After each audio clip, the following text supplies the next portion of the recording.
Well, hello there, you're watching the press preview. A first look at what is on the front pages. Time to see what's making the headlines with Kevin Maguire, Associate Editor of the Daily Mirror, and Claire Ellicott, Whitehall Editor of the Daily Mail, with us from now until just before midnight. Welcome to both of you.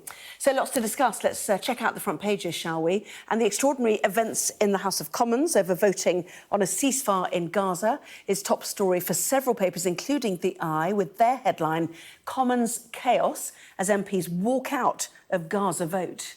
Well, The Guardian says there was fury in the chamber, for which the Speaker was forced to apologise to the House. This is the Financial Times. Walkout over Gaza motion brings chaos to the Commons.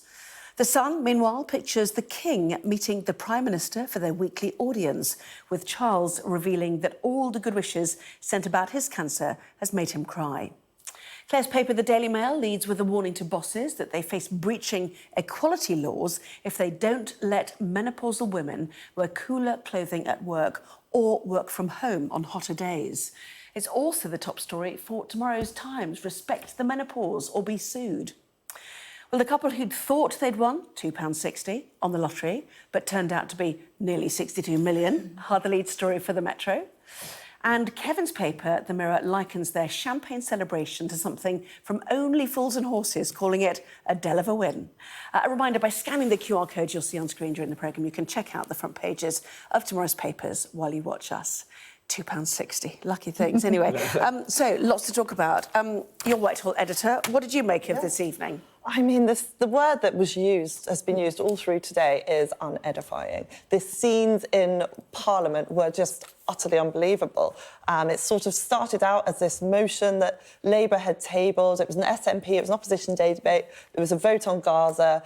It was a big deal for the Speaker to decide which of the amendments to select. But I don't think anyone could have predicted how chaotic it could become. And we've ended the day with the Speaker's reputation, in tatters. He's clinging on tonight to his job. The Tories are furious with him over his decision to select the Labour amendment. Labour, pleased it's gone their way, but at what cost, who knows? And the SNP are calling for the Speaker to step down over the whole thing. It's a complete mess. Well, let's start with the Speaker, with you then.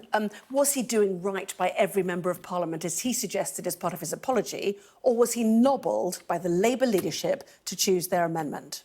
Jacob Rees-Mogg backed what he did, as Tory as you can get a Tory to be, a great constitutionalist, thinking you can have a vote, all these competing positions, you find out which one's the most popular.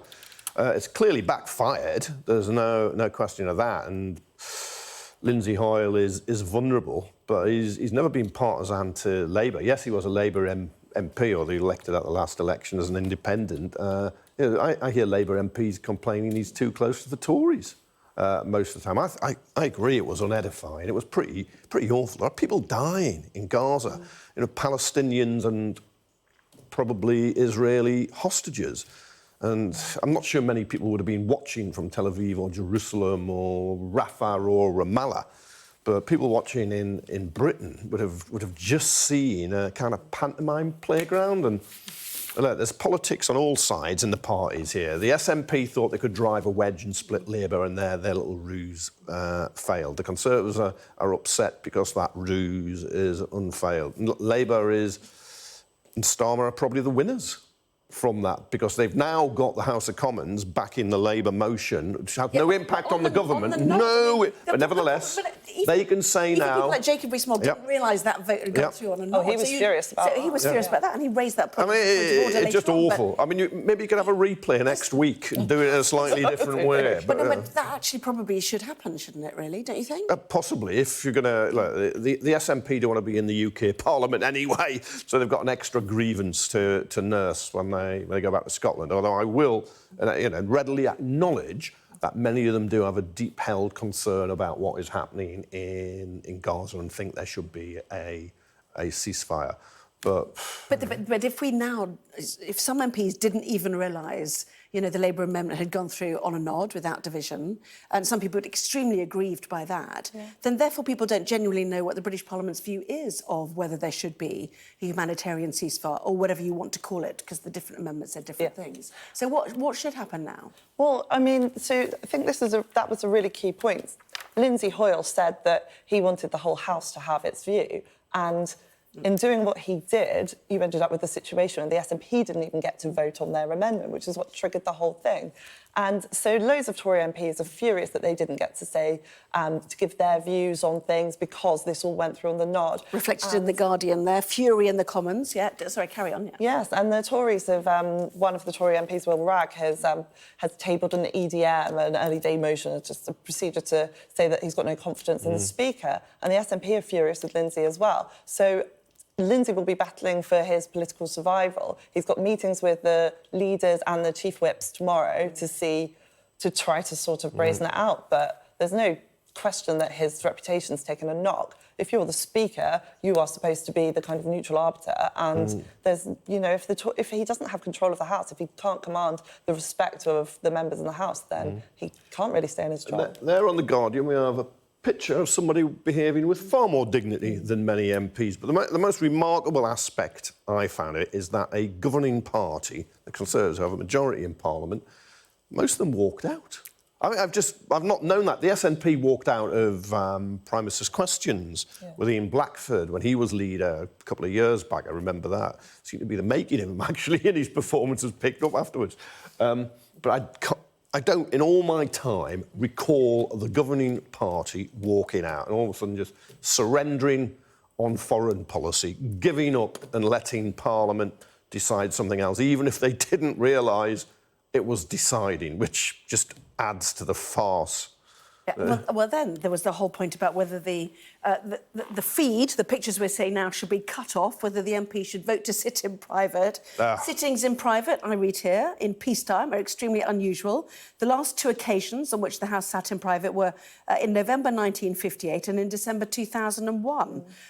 You know, why are you getting a situation on something that people feel so aggrieved and upset by that they've decided to sit in private on something like this? Well, it was a delaying tactic to try to get Lindsay Hoyle to return to the chair because he'd abandoned the Commons and left Rosie Winterton as deputy. But you wouldn't normally expect the Speaker to sit through an opposition debate in the chair. It's just not. You know, it's the three deputies who get those shifts less important. In truth, you know, the Speaker saves him or herself for PMQs. Well, even then he came in and apologised and then left again to let the Deputy Speaker take the flak, effectively. Yeah.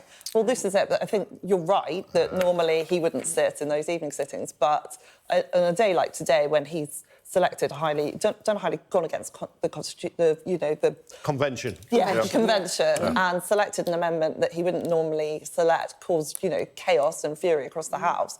I think he should have been in place.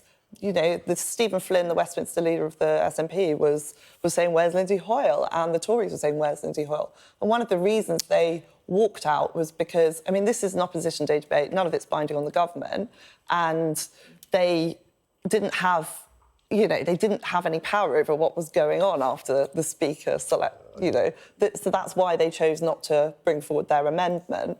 And you had a situation where the government had to show its displeasure in some way, and that's how it chose to do it. Yeah, but you had party politicians playing party politics, accusing other party politicians of playing party politics. It's like a dog complaining and another dog's weed on the same lamppost. That's terrible. I mean, they're all playing politics of some sort. There is a serious issue about the position on Gaza. Yeah. The government's position wasn't going to be changed, but parties can say where they stand. I don't think Benjamin Netanyahu will care too much in his killing rage, as Ben Wallace, the former Conservative Defence Secretary, calls it. But nevertheless, I think it's right to be on the right side of humanity and history. Yeah, and the SNP leader, Stephen Flynn, saying he'd struggled to be persuaded that the Speaker's position wasn't intolerable, and then sounds like a bargaining chip, and then producing evidence that the clerk, it's quoted in the FT, if we have a look, actually, in his highly unusual criticism, they say, of Hoyle's decision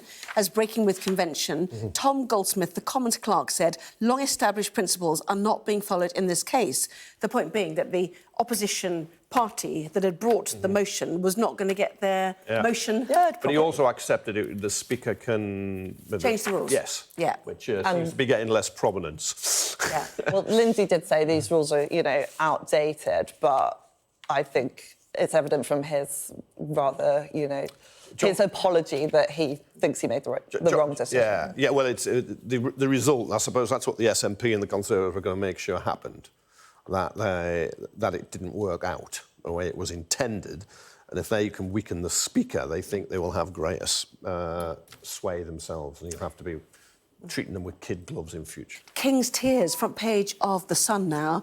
Kevin, you picked this story, didn't you? Charles on his cancer. Well wishes, he said, have brought him to tears. I know, which is sweet. And he shows he's very human like everybody else. But he does look a lot older and he's lost weight. Now, of course, he's been treated. We don't know what the treatment is. We don't know which cancer it is, and we don't know the stage. But I'm sorry to say, I don't think he looks very well in that. I mean, to be fair, he looks better in the Times. I mean, does it depend what picture you... If you look at the pictures as well, he's smiling away and stuff. I mean, yeah, he does. I suppose there. he's laughing, but he's lost weight, hasn't he? Look at his jacket around his... he used to be, he carried a bit of timber, and it was round his neck. But he's also actually not as tall as I thought. Because Rishi, with Pocket Rishi, I mean, that's, anyway.